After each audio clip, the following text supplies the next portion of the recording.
the Appalachian mountain range, some of the most rugged terrain in the eastern United States. A land not for the faint of heart, but for the hunter willing to push the body and test the spirit. It is a land with great potential. 6 years ago, my wife and I purchased 180 acres of land in Boone County, West Virginia to build our home. Many said there was no point in managing the habitat for mature whitetails because neighboring landowners would not be on board. But I believe the words penned by Theodore Roosevelt, "Do what you can with what you have, where you are." As with any new property I intend to develop, I begin by thoroughly studying maps and forming an initial plan. But nothing can achieve getting a feel for the potential of the land like setting boots on the ground. So I laced them up tight and I got to work.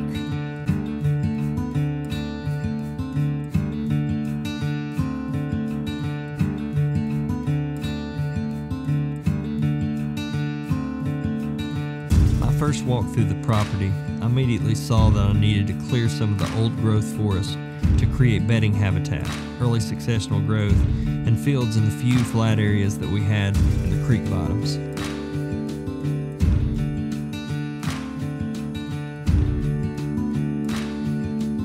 The first food plots I sowed in strips with various plant species, which I monitored closely to determine what the deer preferred. I didn't have a tractor at the time, so I used an ATV to work the ground. I held to Roosevelt's words once again, "Do what you can with what you have, where you are."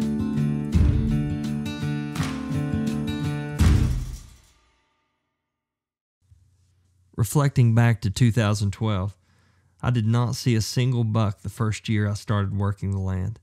Gradually through the years, I could see the fruit of my labor, but in 2016, there was significant change. Multiple bucks were living on the property, several of which I felt had great potential. But the improvement of the body size and antler structure of the younger bucks was very encouraging.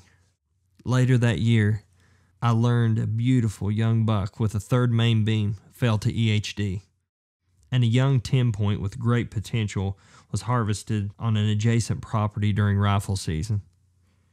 2 hard pills to swallow, but I knew that was just part of the process, so I kept on working. Actually, Doug, this tree was standing whenever I put this up. That's insane. They dug the tree up. Spring of 2017, my neighbor and hunting buddy Cole Mitchell and I checked a trail camera and saw one of the bucks I'd been watching.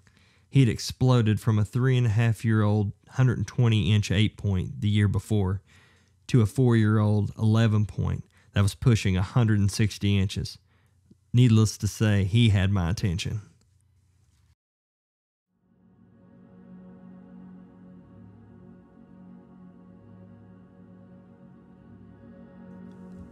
Through the years of work, I always felt I was molding the land to make the habitat the best that it could be for whitetail and wildlife. But in reality, the land was a tool that God was using to mold me into the man He wanted me to be and to teach me some of the most valuable lessons I've ever learned about life and living. I remember one day I was seeding one of the fields, and I watched all of the seed coming from the spreader hitting the ground. And I thought about how important it was for us to sow good seed into people's lives, seeds of hope, encouragement, and love, because what we sow someday will bear fruit.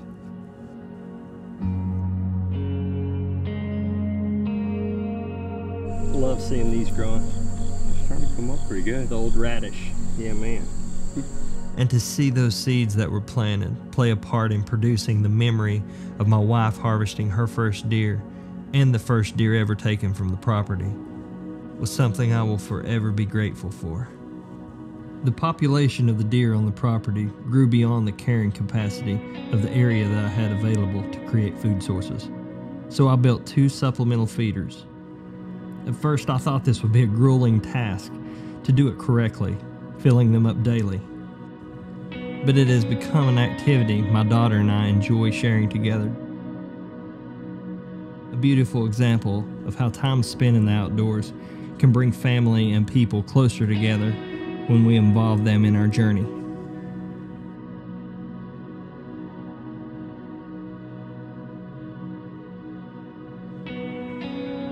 Brooke always likes to put a little bit of food on the ground. She says it's for the baby deer.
Just prior to the opener of archery season, Brooke and I were hiking a trail leading to some rocks she loved to climb.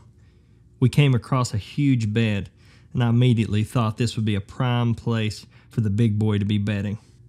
It had an excellent backdrop and vantage point, so we decided to slowly back out of the area. The aggressive rub line just over the hill from the bed confirmed my suspicion.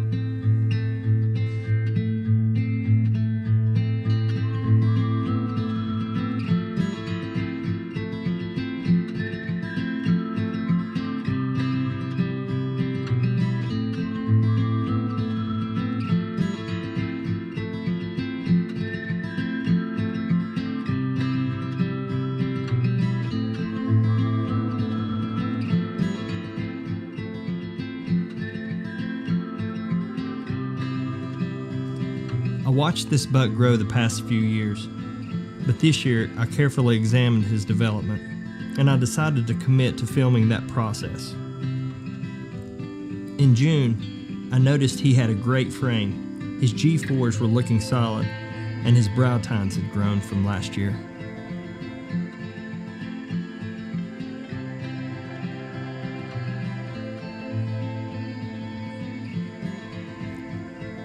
But it was in July that I really got excited, when I could see clearly that he had G5s that were developing.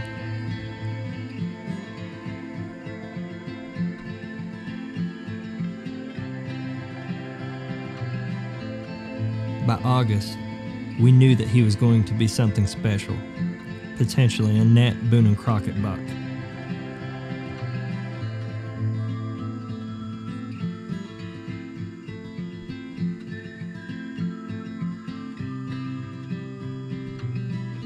In September, he lost his velvet and his summer coat, and his body really started filling out.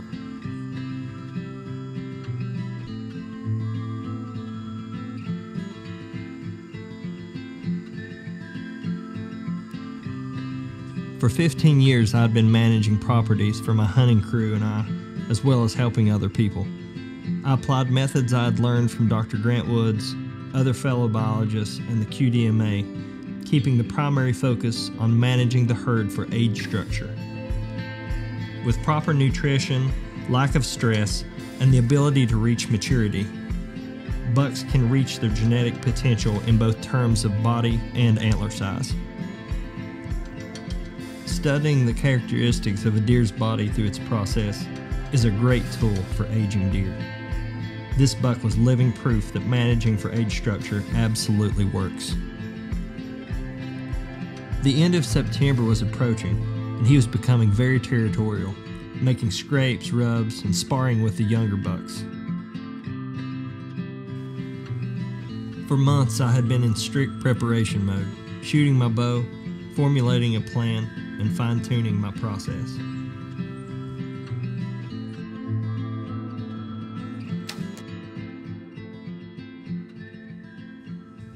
the opening day of archery season. I loaded my pack and began my anticipated yet nerve-wracking walk to my tree stand. I wasn't sure if the massive amount of adrenaline flowing through my body was going to shut me down, or if it was literally going to cause me to explode. I packed my camera just in case I had an opportunity to film the shot without jeopardizing my hunt, but Christina was also 200 yards away with a camera to ensure we captured the moment. The first movement was a bachelor group of young bucks coming into the field. Then moments later, like a scene from a movie, he appeared from the dark timber. My excitement was suppressed with concern. As I remembered 10 minutes before he arrived, the wind had shifted and was now taking my scent straight to an animal that uses its nose to survive every second of every day. He knew something wasn't right, and just like a story written by mature bucks from the years past, he headed back into the dark timber. But unlike many heartbreaking experiences I've had in the past with old monarchs, he returned to the field.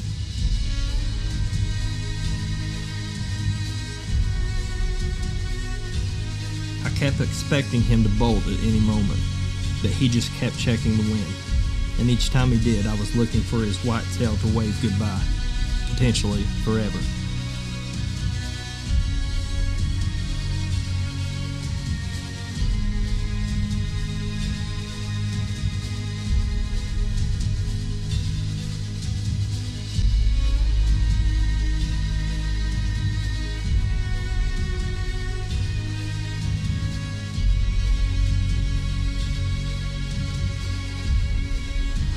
Instead, he began to walk right toward me, winding almost every step of the way.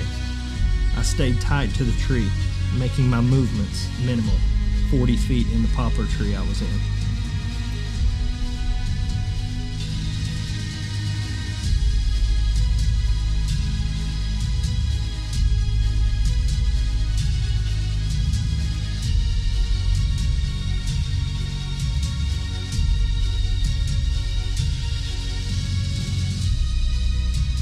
He was now 18 yards away in a clearing, facing straight at me. As he turned, quartering perfectly away from me, I whispered a prayer, asking God to help me make an ethical shot.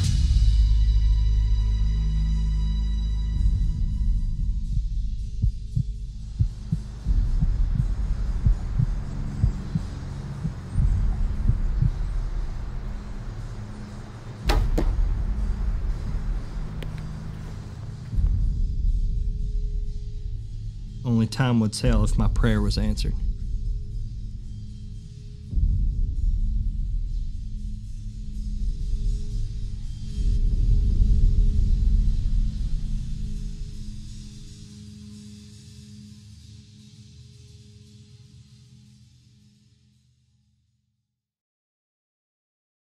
So we're tracking this big deer. Got Kevin Hadkins with me and Connor Akers, and we're on the trail.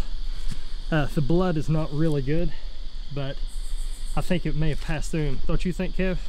I'm confident in the shot after we look back at the footage. Yep. I just think it's one of those things. There's a lot of dew on the ground. I think that if we stick at it, we're going to find this guy. Yep. I have faith. Yep. I see a little blood up there. Yeah. Oh yeah, it looks good. He's tailed over the hill.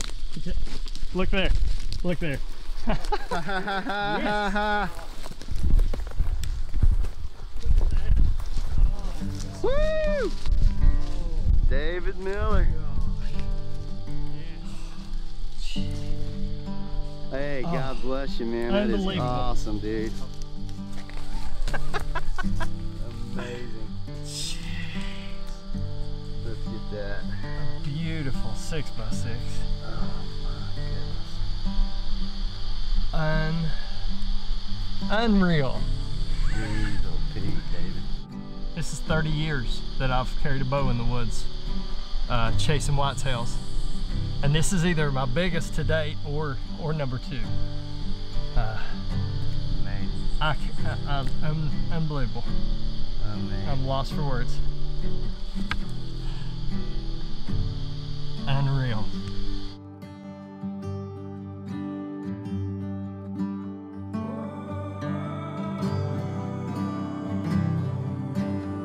process of managing this land created opportunity for me to pursue this amazing animal, but it accomplished something much deeper in my soul. This process shed light on the truth that in my life, there is nothing more important than the relationships I have with people around me and with my Creator.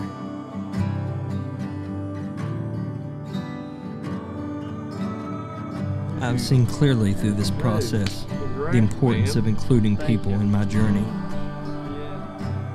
You haven't found it? No, we gotta go. I got a good idea where it's at.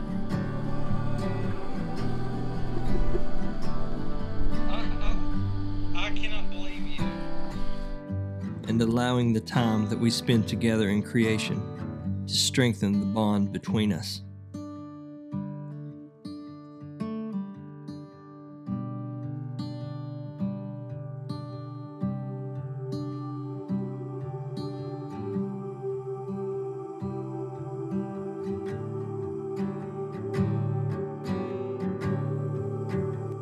And on a personal level, there is no better place for my heart and my head to come together. It is where I truly release and free my mind, and I can hear the Creator's voice speak truth to me, and I gain clarity. The outdoors is a powerful source of connection, a place where we can connect with people on very deep levels, and where we can connect with God, clearly seeing Him through His creation and the purpose that He has for our lives. I am so thankful for what I learn daily through the process.